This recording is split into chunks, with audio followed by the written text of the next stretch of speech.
On today's episode of Chaos and Shadow, we recount the tale of a downed UFO and a creature that haunted Braxton County, West Virginia. Today, we talk about the Flatwoods Monster and the strange occurrence that surrounded this case.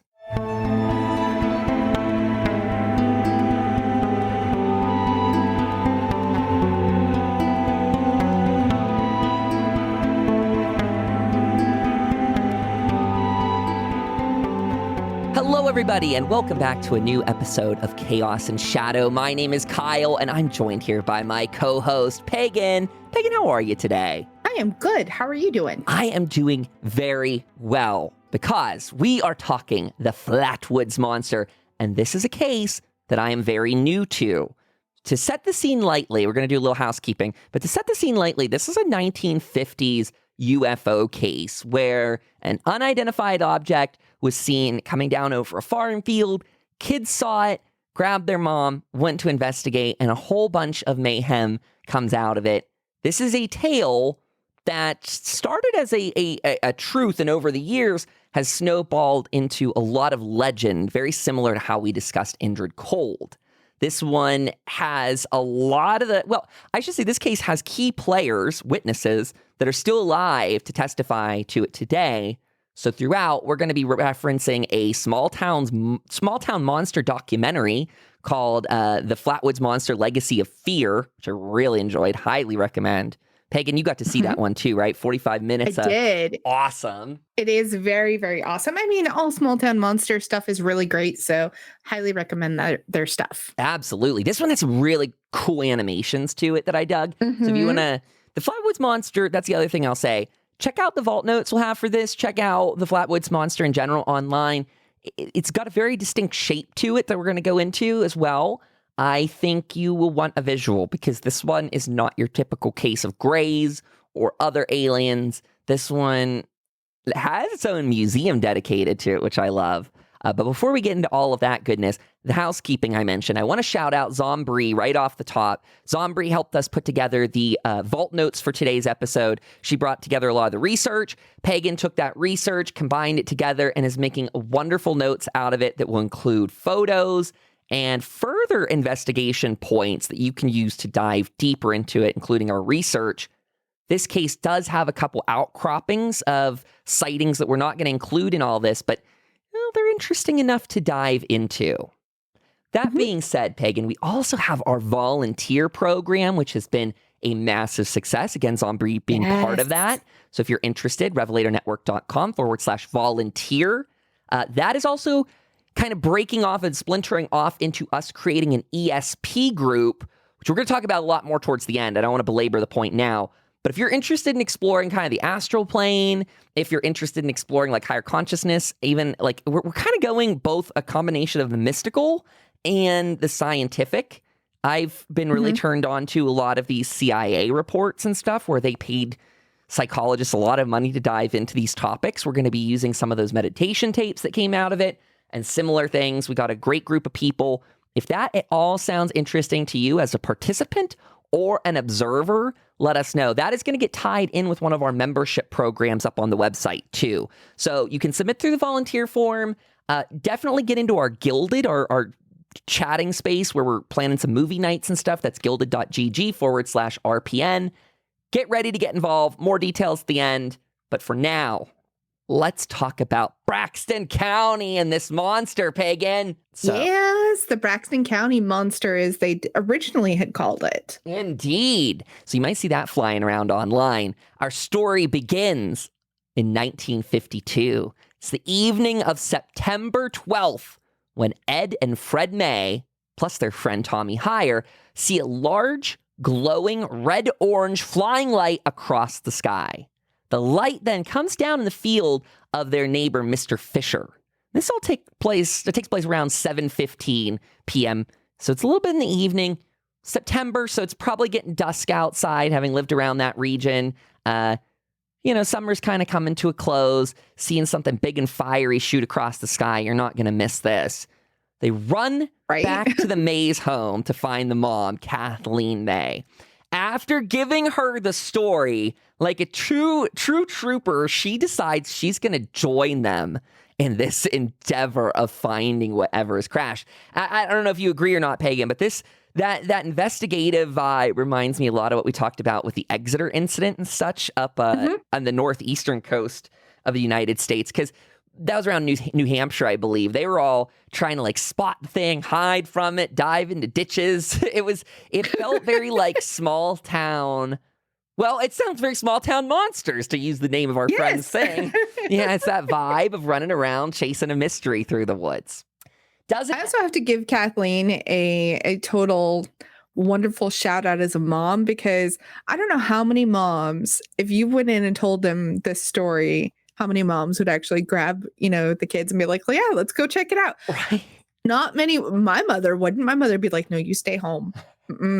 We're not going there. Right. And more than that, it's not just the crew, the four of them. So, right, we got Kathleen, the mom, we got Ed and Fred, her children, and we got Tommy Hyer. Then we pick up Neil Nunley and Ronnie Shaver, other kids in the area. And these guys are about 10 to 14 years old. There's some photos with the group there. They also grab West Virginia National Guardsman Eugene Lemon, who I think around the time, he was probably around like 18-ish, maybe early 20s. He was involved and got ready to go out with this group. We're going to see a little bit more National Guard activity around the corner. But they also take the town dog with them, the community dog. The group reaches this top of the hill where Nunley recounts saying they saw a pulsing red light, where Lemon then aimed the flashlight in a direction where he momentarily saw a tall, quote, man-like figure with a round red face surrounded by a pointed hood-like shape. So again, man-like figure, red face surrounded by a hood-like shape. Pagan, kind of reminds me of like a teardrop or maybe even a leaf, huh? Yeah, it's in the imagery that I've seen of it, it looks like a combination between a humanoid and a plant. It's kind of bizarre. It's also reported to have a putrid odor that comes out around that area. So that's just something we've seen that before in cases where people have mentioned a smell. This one being in such proximity to this creature is very interesting, because that causes people to claim some illness comes about. Right off the bat, we'll just cut down a myth where there's a statement that the town dog that went with them died. Small Town Monsters speaks with Ed and Fred May. That is not what happened, per their words. They say that is fabrication. As well, they warn that some of the sickness that accompanied it can be fabrication as well. Also, that the green eyes that get attributed to it later, also just for the sake of selling papers. As I mentioned off the top, this case is one that has really grown into the legends category, where, very similar to Indrid Cold, it starts as an encounter between a couple people and an entity they don't know. By the time the newspaper gets it, it is turned into a monster, effectively. Mm-hmm. The newspapers are very good at turning normal, well, I wouldn't say normal, but non-frightening or non-threatening situations that may not actually have been terrible situations into something that was incredibly awful. Well said. And, we see that a lot with the Indrid Cold case, where there were rumors that he ended up becoming the Smiling Man, and he had ulterior motives as the legend went on. And, if you read the book, that's not the case. Indrid Cold has become the person that I try and reach out to now when I do like a meditation thing. So for anyone that's trying to do that, you figure if any bit of that story is accurate, even if we can, I'm getting out there on the limb for people that don't follow our super high strangeness, but if you're into PK manifestations and tulpas and all that stuff, you should theoretically be able to jam a bunch of energy and create your own Indrid Cold that might be able to save the galaxy. So maybe consider that, folks. But I've genuinely tried to reach out through that means. My other one that's coming to my mind, Pagan, which we're going to see way more through that ESP group, is I'm very interested to see if we can ever make connection with Jim Channon, who's the one behind the 1st Earth Battalion, who believes that the Army should be all about like spreading love and not killing things that we run into. So he's the one that pioneered that ESP group that we're going about. He just passed away about 3 years ago. I think maybe 2017, 2018 window. Heart attack, age of late 70s, but really, really pioneering. This is a guy that, held an army position for 8+ years that actually was paid to do ESP work and all that, and helped develop a program where, again, we meet people with hugs instead of guns. So I'm like, if I could tap into that guy's spirit in any way, shape, or form, that's the energy I want out there in the world, right? Right? Hugs and less bullets towards our neighboring humans. Yes, please. So anyway, back to the point. I'm just saying there's a lot of good out there. Tap into cool people. Injured Cold's cool. This monster, though, again, gets this scary report. So Kathleen May also describes it as having these small claw-like hands, clothing like folds to it, so it's got this like flowing gown almost. It's reported as hovering, because some say that it hovered as high as like 15 feet into the trees. They said the head resembled that of an ace of spades. And beyond that, there becomes a slight color variation that gets introduced. So Kathleen says the monster is green in color, but then, like we said a minute ago, we had Eugene Lemon saying that it was Eugene the one that, let me check my notes here a second ago. I think he was the one that attributed some of it to being red-faced. Yeah. Oh, was that? Yeah, Lemon said it had a red face. So we got green, we got red. We're getting a little bit of a confusion right off the bat. Others say that it was described as having a shiny metallic black look. According to the witnesses, though, after merely a few seconds of seeing the creature, it seemed to notice them and began its gliding towards them while making a hissing sound. I bet you that's where a lot of that fear comes into play, is we as humans do not like when things hiss and come our direction in the night. Let's see what else. Yeah, continue, please. I was going to say, with the hissing, though, this creature is obviously not of our world. Maybe that's the only way it knows how to communicate. Maybe that's its cry for help. It's one of those things that the more we study these otherworldly creatures and the more we learn about them, the more I really kind of am reaching out to that whole, perhaps, yes, there's not all of them out there that are, coming here with good intentions, but at the same time, there's so many others that seem to be reaching out with good intentions. And I don't know. I don't know if the Flatwoods Monster was actually mean. Maybe it just needed help. I would. So again, 1st Battalion thing I was just watching, they bring up a point that's not original, but it is one that always comes to mind, which is if these aliens really did want to harm us with the technology they have, it would seem like they have a no-brainer, right? From what we hear, if they can run circles around our military, then by all accounts, they could just blast us out of existence if that was their intent. This story is stoked with Korean War paranoia, similar to the Battle of Los Angeles that you and I brought up in a show not long ago. That put everyone on a hair trigger, so they were, as local, militia groups, military facets, all that on the coast, were really quick to fire at whatever was in the sky, not even having confirmation of it. Now we're talking we're talking West Virginia too, that has a history of things. It's hard to even summarize. Aerial phenomena.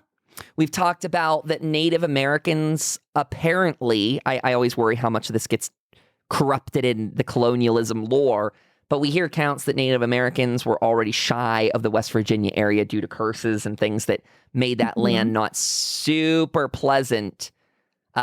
You combine all of this together. This is before the Mothman case, just so for people that are interested in that one.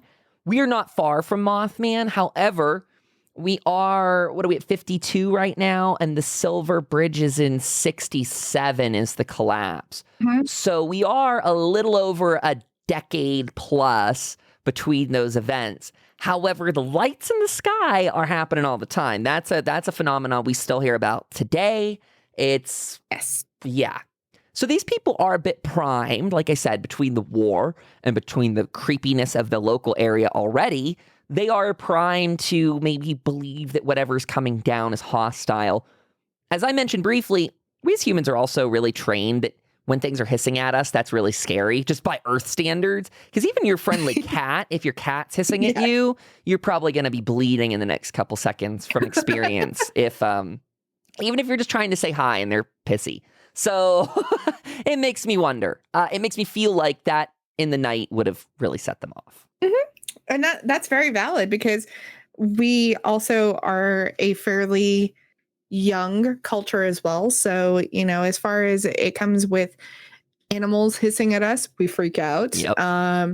And, you also hear about, like, in demonology and demonic lore about those creatures also hissing at us, and it's like warnings. So if that kind of thing is continued on throughout the years, I could totally understand why they probably freaked out. If something that looked like that was hissing at me, I'd probably at least step back quite a bit. Yeah.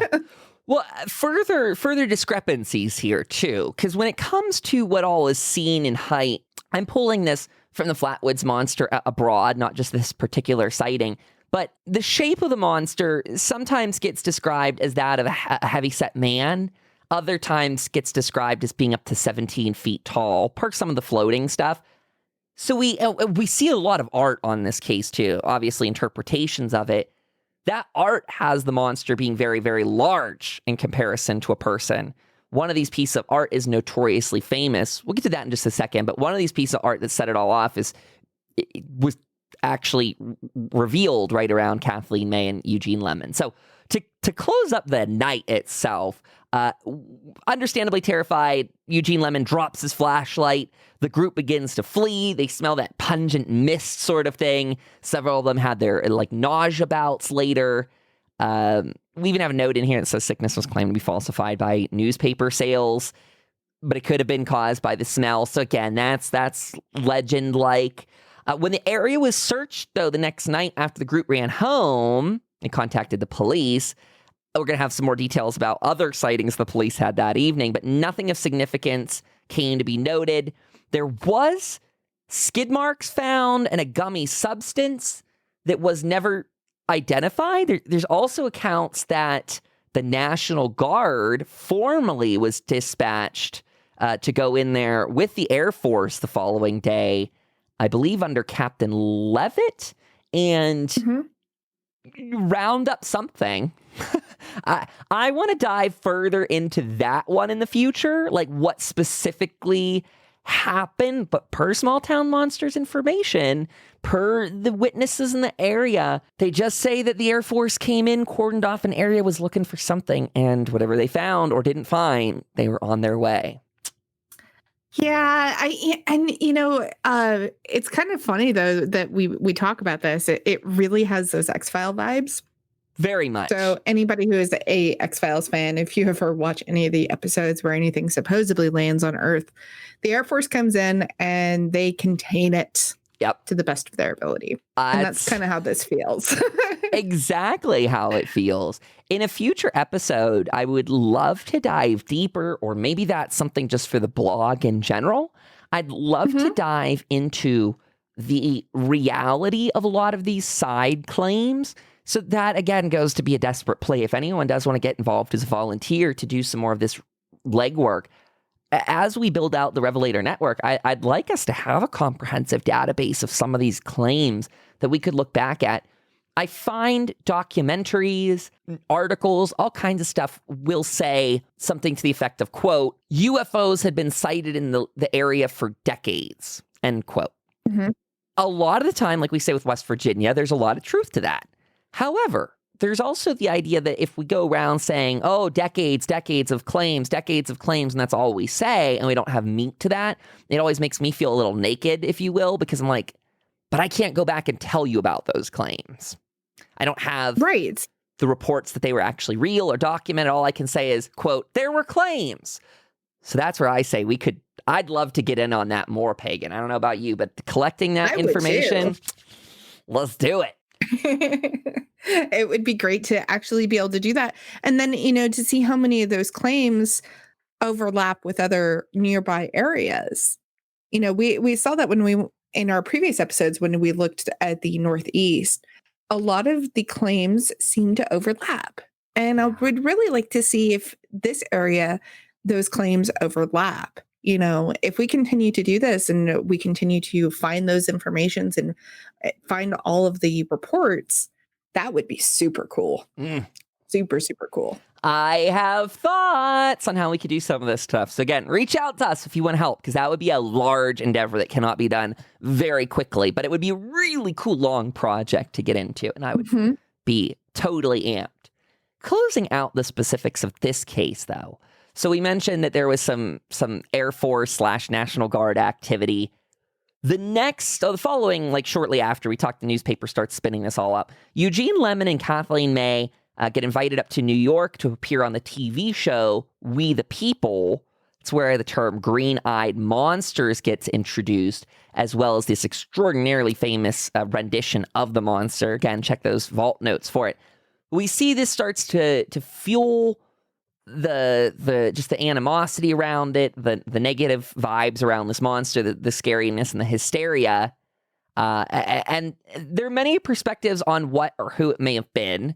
The Air Force's widely accepted theory is that it was a meteor that the boys saw, sidestepping what all the other people witnessed, citing that it's just more hysteria, to the theory that the Flatwoods Monster is, just connected to what will in the future be the Mothman. Like we see these just big lumps of, hysterics led people to do it. And I find those claims often require more suspensions of disbelief than the monster crashing itself, because we have to discount the skid marks and 7 people witnessing it and a couple of those people being trustworthy figures. I should also mention, I didn't say this sooner, but Kathleen May is an extremely well liked figure in the community. She is not considered someone who has fringe beliefs or anything of that nature. People had every intention and inclination to trust her in this one. Yes. It's one, like I said, Pagan, I want to dive deeper in the future, but I think for you and I, we have to leave this case in a kind of a cute spot where we want to raise awareness of it. We want to dive into more of these cases. It should be noted that the people involved are passing away due to age. It is one that even the May kids themselves, back to respecting the people that you're talking to and respecting people's privacy, the May kids recognize that this will never be resolved, more than likely. Like, they saw what they saw. There's no more to this story in particular. Like, it is technically a cold case, very much so. Unlike the Mothman, right? We talked to Tobias and Emily, and they said this stuff is still happening. Small town monster, like these things are still going on. Flatwoods, though I'm sure you could find a witness or two that might attest to it, it sounds like the meat of this encounter came and went in 1952, has an extremely loving fan base that keeps the Flatwood Monsters lore, legend, and also, dare I say, I don't want to use the word franchise, but like, they've created something for the Flatwoods Monster. There's so much art and media. Yes. It's just gorgeous. That's almost why I want to say he's become his own little mini franchise in his own. It's so cute. The documentary highlights some of that stuff. The museum highlights it.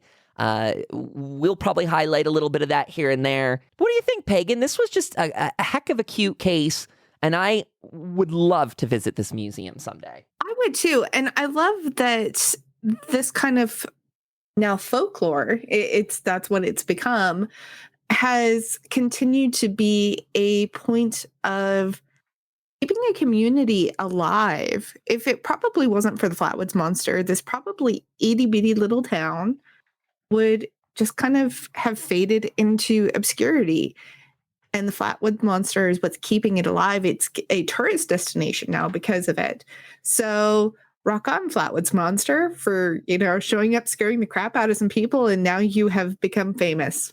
Congratulations. I would completely agree. We got the same going on with Champ that we talked about before. Champ is one that got loved by the community up near Lake Champlain, or in Lake Champlain. So Champ's up there rocking it, being mascots for teams. Seems like the Flatwood Monster is also holding it down in West Virginia. I love, like you said, these small town monsters save communities a lot of the time. It's what I think keeps Point Pleasant bumping as well. I just saw a friend that safely went out there after getting his vaccine, all COVID masked up and stuff, and he did the little tour of what he could outside with Point Pleasant, left an offering at the little Mothman statue, and I really dig it. So take care of our stuff that's out there, folks. Take care of our monuments to all of them. You are listening to the Chaos and Shadow podcast, but are you subscribed to it in your podcast player? Now's a good time to check. Whether you're listening on the web, your phone, or an extra-dimensional portal that opened a connection between Spotify, Apple, and Google or more, it's a good time to look in there and just see if you're subscribed. It's totally free on your part and helps us a ton. While you're at it, hit that search bar and check out the Revelator Podcast Network. See what other shows are magically delivered to your device. Your mileage on that may vary based on the app, but you're guaranteed to see all of our shows at revelatornetwork.com. Whether you want to become a paying member to the site for bonus content, you want to check out the blog, or get involved with our up-and-coming referral program that can net you some really cool swag just for sharing the shows. You can find it again at revelatornetwork.com. There is kind of a general warning as we segue into kind of the ending here of the show, which is, I was just talking to you, Pagan, the other night, and one of our volunteers, Alex, saying that some of those websites that are out there that have really good information on historical things or otherwise that might be like single person hosted, some of those are going away and need to be archived through the Wayback Machine or people saving those things locally on their computers, which is more to the individual, but it's also a little safer in some ways. The one that's coming to my mind is I was looking at some blueprints of the Blackbird plane created by, I think that's Lockheed Martin made that one, and I was using it for some of our imagery. I noticed that one of the pilots or engineers had their own website to it, and that person passed away in 2014 or so, meaning their website is someday going to shut down. It's not a big hosted one. It's not like this guy's stuff is on Facebook. It's just his own local domain that he has up. Whenever that stops getting hosted and published, a lot of that art, blueprints, history from someone that actually lived this history is going to get sucked into a black void that no one will know to look for it, which is just terribly sad to me. So if you're someone out there that finds this sort of stuff, again, this one actually told me in the footer, you could tell it was one of those older sites that was maintained by someone that had a different style, a different age of their art design. They actually listed down there when it was last updated and last maintained and all that. And then I was very easy able to find his obituary. And yeah, so just take care to save this history, because I think a lot of the work that we've been putting out there on the internet can very easily go to waste. I also found this the other day with a forum I used to frequent, that I was going back to find a weird occult post from years ago, and the whole forum was just gone because, again, domain names stopped being paid for, all that jazz. So just all these cases and things that I wanted to kind of reference on occasion just into the void. So be careful out there, folks that are fellow investigators. We need to keep our backups of stuff. The digital thing might seem infinite, but again, if it comes down to a domain name being unpaid for, that's the void. That is the void, and we do not want everything to go to the void. And not only that, bringing it back to the Flatwoods Monster, these kinds of cases, these small town monsters, the more we share their stories, the more we keep them alive. And if we don't do that, then eventually they will fade into the void just like everyone else, because nobody will be there to maintain the story or the museum or anything like that. And it will just become obsolete. And we don't want that to happen to any of these cases. They were significant at one point in time to people that experienced them. And they may not be very modern, but we should continue to respect them and share them. Agreed, Pagan. I think that's the most important thing we can do with them. And they often are used for telling very good lessons as well. So I think there's a lot of good in that. Now, this segues us to a couple little things. One, if you're able to leave us a 5-star review on iTunes or Podchaser, that would be amazing. I'm looking to highlight some of these on the website. Leave that up there. Give us a little what you like about the show, most of all. And if you could, leave in that comment what you'd like us to see cover next. Monster-wise, haunting-wise, UFO case-wise. You let us know what you want to see in that 5-star review. And if you leave it there, I guarantee you, first of all, we're going to look at it and mull that over. And we're probably going to get those onto the radar coming up soon. This is a very busy spring, summer for us. As you probably noticed, I didn't call this out at the top of the show. Both of our interviews in the month of April got set back because of guest schedules. that didn't end up happening the way we originally intended it to. So Tanya Derenberger, send her amazing vibes. She was in the hospital, not feeling super well. So please, please, please keep her in your good thoughts. And our friend Katie Webb wasn't able to make hers, so keep her in your thoughts as well. We're probably going to get to do both of those interviews in the future, hopefully by summertime. But with our schedule being the way it is, we do have some other ones lined up for you that are going to be amazing. Laura Tempest Zakharov is going to be on here in the episode that airs on the 19th of April. She's going to be talking about her Waking Persephone event. And that happens on the 24th. Do you remember that, Pagan? Yes. Okay. I believe that is the 24th. Yes. Yeah, it should be, because that'll be the weekend following it. So folks will hear it on Monday, and then the event happens that weekend. We'll get all the details from her, including how you can become a part of that. We will be there as press. She got us press passes again. Laura, we love you. Thank you so much. I mean, yes, thank you. your faith in us has inspired us to no end. So thank you for giving us press passes to Witches Sabbath last year and really making our dream even bigger than it was. So that's going to be really, really freaking fun. I cannot wait to speak with her. We've got Storm Fairy-Wolf lined up. You might have seen Storm interviewed written style, text style up on the blog. He was in the middle of writing a book before, still is, taking some time out to get on a verbal chit chat with us. Matt Oren's coming on, I think actually the 2 weeks following. So he'll be on that, meaning 2 weeks later, which is really cool because it all leads us up to the Witches Sabbath and just wonderful stuff. Michelle Belanger will be at Waking Persephone. Then Michelle Belanger's House Keperu event takes place in, I think that's July. We're probably going to be there.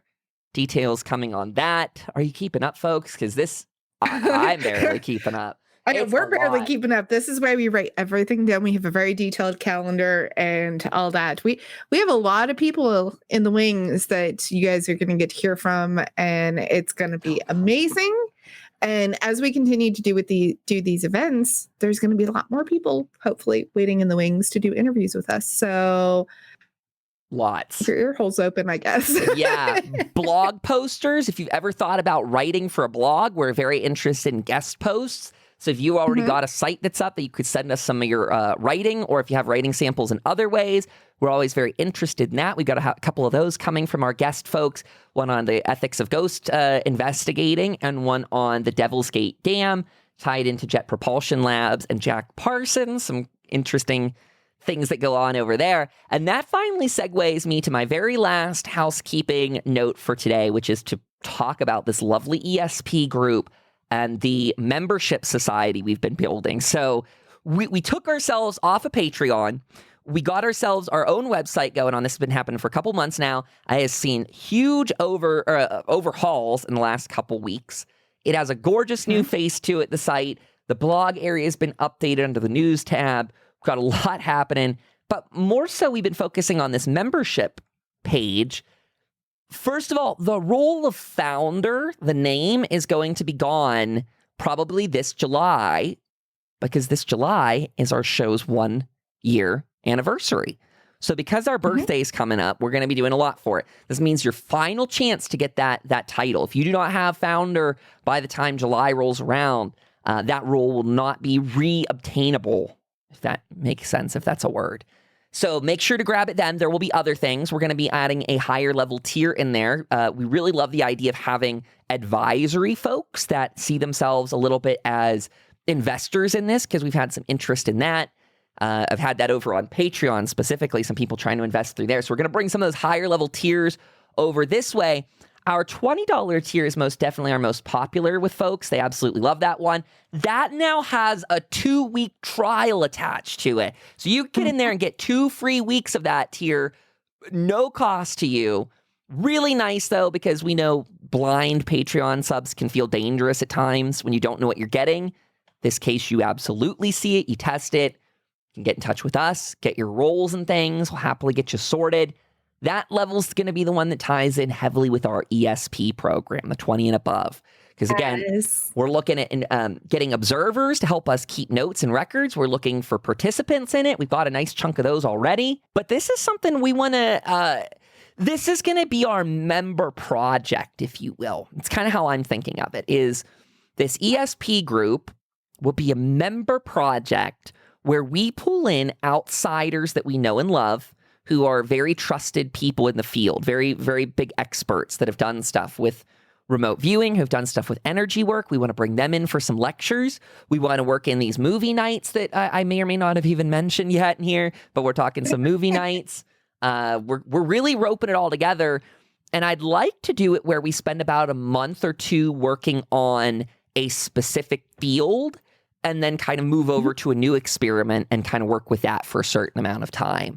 And we'll be working with people on probably a weekly basis. Those are participating weekly or bi-weekly, depending on the workload and what we want people to do. But I just got a hold of some really cool CIA tapes, Pagan, and I can't wait for people to listen to those because those meditations are something. And you do a ton of meditations over on Pagan's Witchy Corner of the podcast. So folks aren't already listening to that, 100% get subscribed. There is actually going to be by the time this episode launches, there is actually a brand new trance meditation out. You get to take a wonderful guided walk through the woods of your brain / astral realm. So it's going to be very nice. It's very relaxing. It's a great connection to the universe. It's a great connection to your internal sides. So go check it out. It's going to be lovely. Times.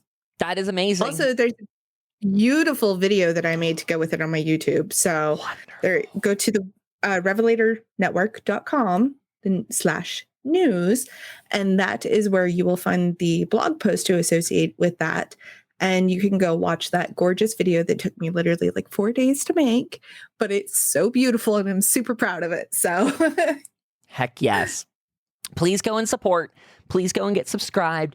We're working on some ad-free feeds as well, including a way you can refer friends and get access to cool stuff totally for free just by like sending your friend a hey, listen to the show link or talking to a company about that. I'm very sorry that in the month of, this is a personal apology from me that I've just rambled so much in the month of April about all these new opportunities. However, it is the time for that. We are just sitting on this powder keg of awesomeness. So many things are just waiting to explode and give us the best opportunities. Again, between the tons of invites to people's cons and conventions and just all that different awesomeness there. We've got the people that are going above and beyond in the volunteer group, bringing in all these different concepts and different strengths to the table. Thank you from the bottom of my heart to them.